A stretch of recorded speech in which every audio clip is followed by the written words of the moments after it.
All right, I have to admit, I wasn't feeling great about the Bears game, right? I wasn't feeling great about the Bears game. Ended up being a tricky game.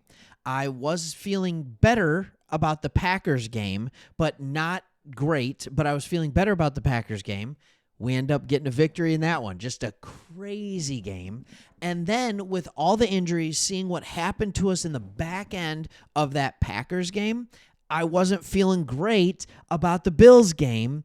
But now we have got the news that all Lions fans have been hoping for. No Aiden Hutchinson isn't coming back in the regular season. No Alex Anzalone isn't coming back this week, right? But our secondary remains healthy, and we are getting players back.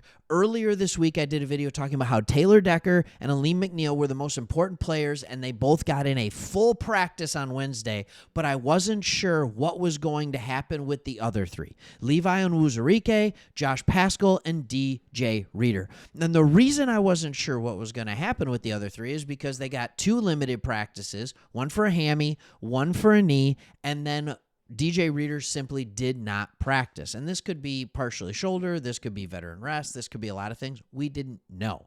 And then Thursday comes along, and Josh Paschal gets a full practice. DJ Reader is upgraded to a limited practice. Levi Onwuzurike gets a second limited practice in. And I start thinking to myself, all right, this is getting a little bit better. And then today's injury report just came out, and I see a ton of good news. I see Taylor Decker at full practice, 3 in a row. I see Aleem McNeil at full practice, 3 in a row. I see Levi Onwuzurike upgraded to a full participant in practice. I see Josh Paschal upgraded to a full participant, or for the second day in a row, which is great with his knee. And I see DJ Reader. And you look at the game statuses, and outside of Trevor Nowaski, who got a concussion, it looks like in practice, right? Got to wear the thing. Got to wear the thing that makes your helmet massive, all right? You got to do that. You don't want to have these concussions.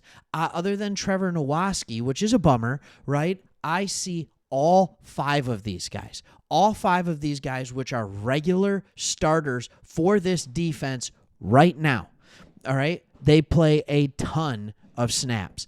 Every single one of them has no game status, which means they're not probable, they're not questionable. It means they're going to play, barring anything weird happening over the next day and a half before the game starts.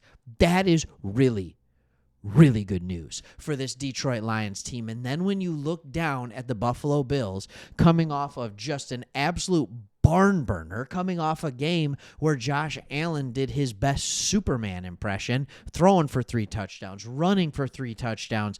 A lot of it was in the fourth quarter, right? And he absolutely blitzed, so it's something we have to look out for. They have questionable tags all over the place. Dalton Kincaid has really struggled coming back from a knee injury. I do expect him to go. It looks like Damar Hamlin hurt his back or ribs in the middle of the week. It looked like it was a Wednesday practice injury, which isn't great. All right. Rasul Douglas is out at wide receiver, or at corner. Both wide receivers are dealing with a wrist injury. Like, they're going to play, but they're dealing with some things. They just have injuries all over the place. Taylor Rapp, right? Like, this is a secondary, and this is a defense that is banged up. It's just simply banged up. And that's one of the reasons the Rams were able to hang 44 points on them just a week ago.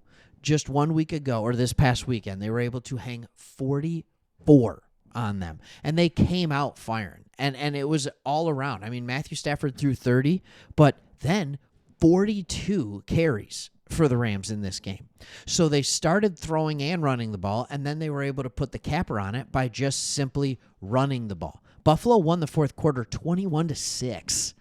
21-6. All right, against the Rams, and the Rams were still able to win the game. I think the other thing that's impressive is not impressive, but hopeful for the Lions is that after the Rams hang 44 on the Buffalo Bills, they couldn't even score a touchdown against the 49ers in that just epic 12-6 Thursday night stinker, right? The exact opposite of what they did before. So that means a couple of things. That means, one, we have a game plan. We have a game plan in what to do offensively and what can work against the Buffalo Bills because we saw the Rams do it. Number two, everything the Rams do, we do just a little bit better, right? Like I think Goff at this point is better than Stafford. I think our wide receiver core is a little more talented. Puka Nacua went off. Amon-Ra St. Brown can go off. They have nobody that can match up with him. They have nobody that can touch the speed of Jamison Williams. All of that stuff was good. But then what the Rams do pretty well, we do really well, which is run the football. So we have all these things that are going on, and you have to realize, like, this is really good news and what we're all hoping for. All right, now, in this, I have another question for you guys, and I want to go into a completely different direction with this. Have you ever been kicked out of a game? Like, honestly, have you ever been kicked out of a game? Maybe it was a high school game. Maybe it was a college game. A professional game? Did you guys hear about this? Did you hear about the fan who got into it with Matt LaFleur? I guess this guy who's been a lifelong fan was on the field before the game to hold the American flag during the national anthem alongside other fans. All right? This is a cool opportunity that fans of the Detroit Lions get to get. And I guess what he was doing was he was just going all around talking trash to all the Packers players, which at one part is funny, but at the other part, it's like, dude, just be happy to be on the field. And I guess what he did was he was going around and he was giving the throat slash. You can't do that. And once LaFleur heard or saw that, he lost it. All right. The fan said his language was clean, but LaFleur's was not. But this guy was, honestly, in the article, he was pretty much like this idea of, he was like, you know what? I understand what I did was wrong and I shouldn't have done it. But now he has had his tickets revoked. He's had his tickets revoked. And if he wants to go to another Lions game in person again, he has to take a class. All right. He has to take a class. What was it? What kind of, I don't know what kind of class it is, but it's something on, his behavior and what that has to look like and stuff like that. So after he takes that class, he can buy individual game tickets, but he will not be allowed to buy season tickets again. So how do you think? What do you think? Does the punishment fit the crime, right? I mean, if you're on the field talking crap when you're just supposed to be there holding a flag, like, you kind of get what's coming to you. Look, let's let the players do the trash talk on the field, right? As fans, let's just be as loud as we possibly can so that nobody can hear. That's the way that I want to play this, and we're going to need that against the Bills. Remember this Bills game. Everybody remembers, the Lions losing to the Panthers a couple of years ago, which is the game that really was like, all right, we're not going to make the playoffs. But before that, it was the Bills game that we lost, I want to say on Thanksgiving. It was the Bills game that we lost where it's like, all right, we're good, but we still lost that game. And that is another one that prevented us from making the playoffs, even though it was earlier in the season than the Panthers game. So just a couple things to think about. And just excited for this game. Can't wait to talk to all of you afterward. I don't know. I'm not going to be able to go live after the game this Sunday. I think Chris will.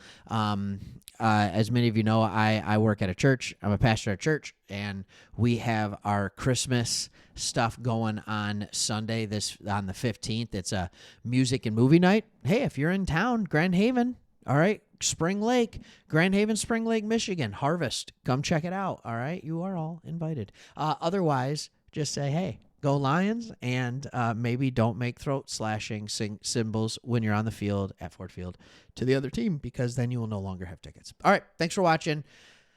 It's nice to be not injured. Peace.